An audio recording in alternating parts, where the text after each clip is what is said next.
আমার শাপলা চত্বরের বেওয়ারিশ হিসেবে দাফন হওয়া প্রতিটি লাশ, গুম হওয়া প্রতিটি শহীদের তথ্য উদ্ঘাটন করতে হবে, জাতির কাছে প্রকাশ করতে হবে।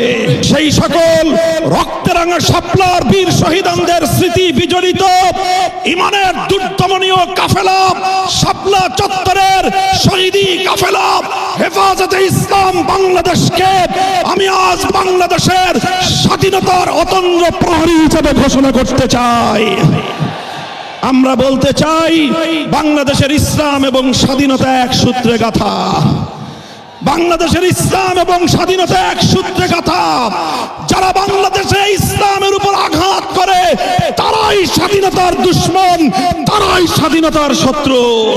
রক্ত দিয়ে স্বাধীনতা এনেছি, প্রয়োজনে রক্ত দিয়ে সেই স্বাধীনতা আমরা রক্ষা করবো ইনশাআল্লাহ। স্বাধীন বাংলার মাটিতে দাঁড়িয়ে আমরা বলতে চাই, নারী সংস্কারের নামে আল্লাহর কোরআনকে, ইসলামকে যে কটাক্ষ করা হয়েছে, ধর্মীয় উত্তরাধিকার বিধান, পারিবারিক বিধানকে নারী পুরুষের মধ্যে বৈষম্যের প্রধান কারণ বলে আখ্যায়িত করে বিতর্কিত নারী বিষয়ক কমিশন এদেশের সংখ্যাগরিষ্ঠ মানুষের ধর্মীয় অনুভূতিতে আঘাত প্রদান করেছে। ধর্মীয় অনুভূতিতে আঘাত প্রদান করবার অপরাধে তাদের বিরুদ্ধে আমরা রাষ্ট্রের শাস্তিমূলক ব্যবস্থা দেখতে চাই। হেফাজতে ইসলাম বাংলাদেশ বলতে চায়, এই তথাকথিত পশ্চিমা ধ্যান ধারায় বিশ্বাসী বিতর্কিত নারীবাদীদের আদর্শ এবং দর্শন নয়, বরং হেফাজতে ইসলাম বাংলাদেশ ইসলাম প্রদত্ত আল্লাহর ঘোষিত নারীর ন্যায্য অধিকারে বিশ্বাসী। ইনশাআল্লাহ হেফাজতের সংগ্রামী মহাসচিব কর্মসূচি ঘোষণা করবেন। সারা বাংলাদেশ জুড়ে হেফাজতের নেতা কর্মীদেরকে আগামী মাসগুলোতে গোটা বাংলাদেশ জুড়ে নারীর ন্যায্য অধিকার আদায়ের জন্য মাঠে নামতে হবে, মাঠে নামতে হবে। আমরা পরিষ্কার ভাষায় বলি, বাংলাদেশের স্বাধীনতার 53 বছরের মাথায় এসে সংবিধান সহ রাষ্ট্রের ব্যাপক সংস্কার কার্যক্রম শুরু হয়েছে। এই সংস্কার কার্যক্রম চলাকালীন সময়ে বহুত্ববাদের মতো এই বিতর্কিত একত্ববাদ বিরোধী কোন কনসেপ্ট বাংলার মানুষ গ্রহণ করবে না। আমরা সংবিধানে আল্লাহর উপর অবিচল আস্থা এবং বিশ্বাসকে পুনর্বহারের দাবি করেছি। এই দাবি বাস্তবায়নের জন্য আগামী দিনে হেফাজতে ইসলাম বাংলাদেশ কঠোর কোন সিদ্ধান্ত নিতে হলে হেফাজত সেই সিদ্ধান্ত নেবে ইনশাআল্লাহ। আমরা পরিষ্কার ভাষায় বলি, ডক্টর ইউনূস সাহেবের সাথে হেফাজতের কেন্দ্রীয় নেতৃবৃন্দ অনেকবার সাক্ষাৎ করে বিনয়ের সঙ্গে আবেদন করেছি, আমাদের বিরুদ্ধে ফ্যাসিবাদী আমলে দায়েরকৃত মিথ্যা মামলাগুলো প্রত্যাহার করেন। কিন্তু কেন যেন মনে হচ্ছে আমাদের সোজা আঙ্গুলে বুঝি ঘি উঠবে না। প্রফেসর ডক্টর ইউনূস সাহেব, আপনি কি সে কথা ভুলে গিয়েছেন? এই সেদিনও আদালতের পাড়ায় আপনি আমাদের সঙ্গে পাড়ায় পাড়ায় ঘুরতেন, আদালতের অলিতে গলিতে ঘুরতেন। আমরা পরিষ্কার ভাষায় বলছি, আগামী 2 মাসের মধ্যে যদি হেফাজতে ইসলামের বিরুদ্ধে দায়েরকৃত মামলাগুলো প্রত্যাহার না হয়, হেফাজতে ইসলাম বাংলাদেশ সে মামলা বাতিল করার জন্য যা করতে হয় তাই করবে, তাই করবে ইনশাআল্লাহ।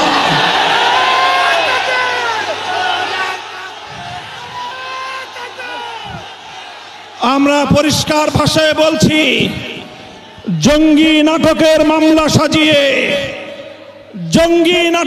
মামলা সাজিয়ে আল্লাহর নবীর প্রকৃত উম্মত, নবী প্রেমিক উম্মত যাদেরকে কারাগারের 4 দেয়ালে বন্দী করে রাখা হয়েছে, যারা নবীর দুশমনদের বিপক্ষে পদক্ষেপ নিয়েছে, তারা গোটা উম্মতের কাছে হিরো, তারা গোটা উম্মতের হৃদয়ের মণি।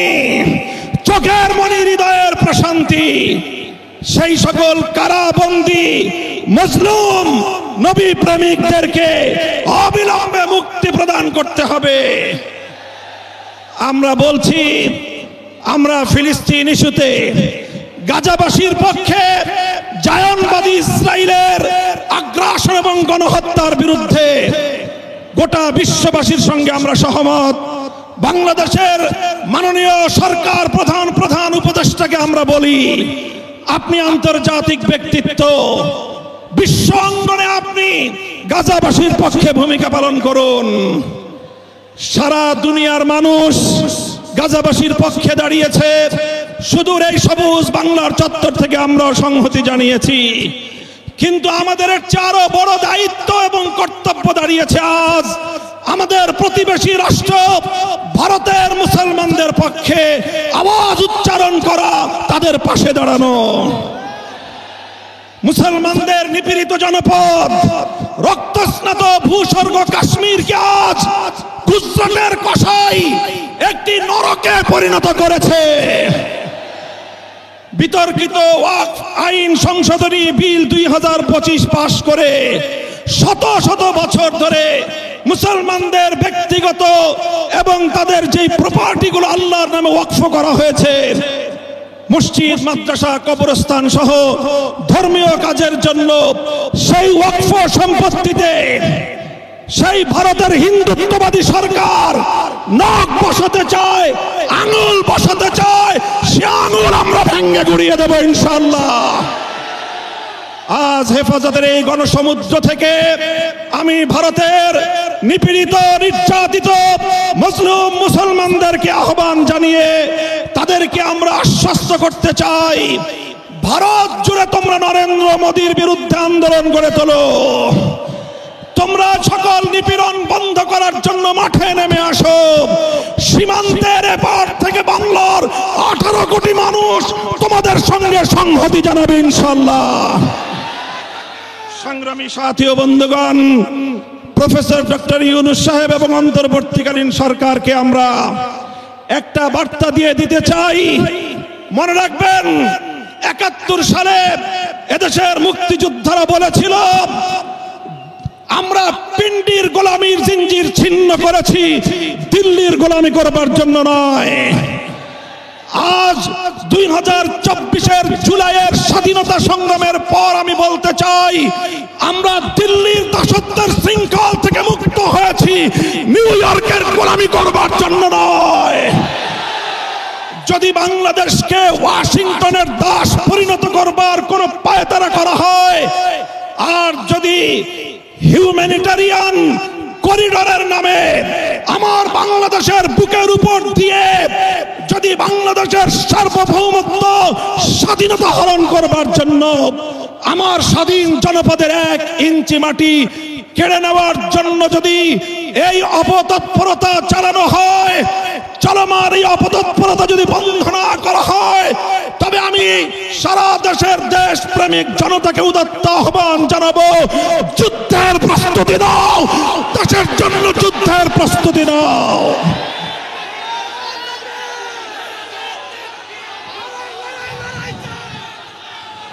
আমরা আমার দেশের প্রতি ইঞ্চি মাটি আমার জায়নামাজের মাটি।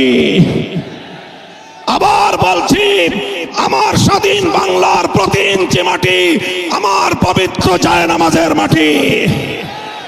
দিল্লি বা ওয়াশিংটন, পিকিং বা মস্কো, যারা এই মাটির দিকে চোখ তুলে তাকাবে, আমরা তাদের বিরুদ্ধে বারুদ হয়ে মাঠে নামবো ইনশাআল্লাহ। সংগ্রামী সাথী ও বন্ধুগণ, ফ্যাসিবাদী আওয়ামী লীগকে সন্ত্রাসী সংগঠন হিসেবে ঘোষণা করবার যে দাবি জানানো হয়েছে, মনে করবেন না এটা আমাদের দুর্বল কোনো দাবি। আমরা 2013 সালে ফ্যাসিবাদী আওয়ামী লীগের বুলেটের আঘাতে রক্তাক্ত হয়েছি। 2021 সালে আমাদেরকে হত্যা করেছে, বছরের পর বছর বিনা বিচারে আমাদেরকে কারারুদ্ধ করে রেখেছে। সেই সন্ত্রাসী সংগঠন আওয়ামী লীগকে আবার বাংলাদেশের রাজনীতিতে যদি পুনর্বাসন করবার কোন দুঃস্বপ্ন কেউ দেখেন, তাহলে আমরা পরিষ্কার ভাষায় বলে দেই, তার সঙ্গে আমরা আওয়ামী লীগের চেয়ে ভিন্ন কোনো আচরণ করব না। শেখ হাসিনা গিয়েছে যেই পথে, আওয়ামী লীগের দালালরাও যাবে সেই পথে। কোন রাজনৈতিক দল অথবা সরকারের মধ্যে ঘাপটি মেরে বসে থাকা ফ্যাসিবাদের কোন দোসর যদি বাংলার রাজনীতিতে এই ফ্যাসিবাদী শক্তিকে পুনর্বাসিত করবার পায়ে তারা চালায়, তাদের সঙ্গে আমরা লড়াই করব ইনশাআল্লাহ। সংগ্রামী সাথী ও বন্ধুগণ, সর্বশেষ আমাদের কথা হলো এই, শাপলার শহীদ যারা শাহাদাত বরণ করেছেন, ইনশাআল্লাহ হেফাজতে ইসলাম বাংলাদেশ প্রতিটি শহীদ পরিবারের পাশে দাঁড়িয়েছে। শাপলার সকল শহীদদের পরিচয়গুলো যতটুকু সম্ভব ফ্যাসিবাদী আমলে অধিকাংশ বীর শহীদদের লাশ গুম করা হয়েছে, লাওয়ারিস হিসেবে তাদেরকে দাফন করা হয়েছে। সরকারের তৎকালীন গোয়েন্দা সংস্থার কাছে যদি তার কোনো তথ্য থেকে থাকে, আমি বর্তমান সরকারের কাছে দাবি জানাবো, আমার শাপলা চত্বরের বেওয়ারিশ হিসেবে দাফন হওয়া প্রতিটি লাশ, গুম হওয়া প্রতিটি শহীদের তথ্য উদ্ঘাটন করতে হবে, জাতির কাছে প্রকাশ করতে হবে। এর বাইরে গোটা বাংলাদেশে যতজন বীর শহীদান রয়েছেন, প্রত্যেক শহীদের পরিবারের সঙ্গে যোগাযোগ করে আমাদের সর্বশেষ ভেরিফিকেশন এবং যাচাইয়ের কাজ চলছে। ইনশাআল্লাহ আমরা শাপলার রক্তে রঞ্জিত এই মে মাসের মধ্যে হেফাজতে ইসলামের পক্ষ থেকে আমাদের ভেরিফাইড সেই সকল বীর জাতীয় শহীদদের পরিচয় এবং তাদের গৌরবগত ইতিহাস জাতির সামনে আমরা তুলে ধরবো ইনশাআল্লাহ। সেই সকল রক্তরাঙা শাপলার বীর শহীদদের স্মৃতি বিজড়িত ইমানের দুর্দমনীয় কাফেলা, শাপলা চত্বরের শহীদি কাফেলা হেফাজতে ইসলাম বাংলাদেশকে আমি আজ বাংলাদেশের স্বাধীনতার অতন্দ্র প্রহরী হিসেবে ঘোষণা করতে চাই। আমরা বলতে চাই, বাংলাদেশের ইসলাম এবং স্বাধীনতা এক সূত্রে গাঁথা। বাংলাদেশের ইসলাম এবং স্বাধীনতা এক সূত্রে গাঁথা। যারা বাংলাদেশে ইসলামের উপর আঘাত করে, তারাই স্বাধীনতার দুশ্মন, তারাই স্বাধীনতার শত্রু। আগামী দিনে দেশ এবং ইসলাম স্বাধীনতার এই শত্রুদেরকে যেখানেই পাওয়া যাবে সেখানেই প্রতিহত করতে হবে, সেখানেই প্রতিহত করতে হবে। যদি এজন্য আমাদেরকে আরো জীবন দিতে হয়, যদি এজন্য আমাদেরকে আরো রক্ত দিতে হয়, আরো ত্যাগ আর কোরবানি স্বীকার করতে হয়, যদি আরো বড় করে নজরানা পেশ করতে হয়, শাহাদাতের রক্ত দেওয়ার জন্য জীবন বিপন্ন করে দেশ এবং ইসলামকে রক্ষা করার জন্য আল্লামা বাবু নগরীর হাতে শপথ গ্রহণ করতে কারা কারা প্রস্তুত আছো? হাত তুলে শপথ করো।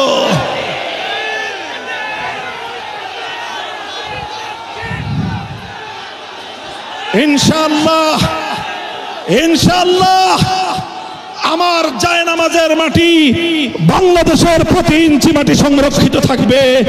আমার ভবিষ্যৎ প্রজন্ম এদেশে ঈমান নিয়ে, ইসলাম নিয়ে বাঁচবে ইনশাআল্লাহ। নাসরুম মিনাল্লাহি ওয়া ফাতহুন করিব ওয়া আখিরু দাওয়ানা আলহামদুলিল্লাহি রাব্বিল আলামিন। আসসালামু আলাইকুম ওয়া রাহমাতুল্লাহ।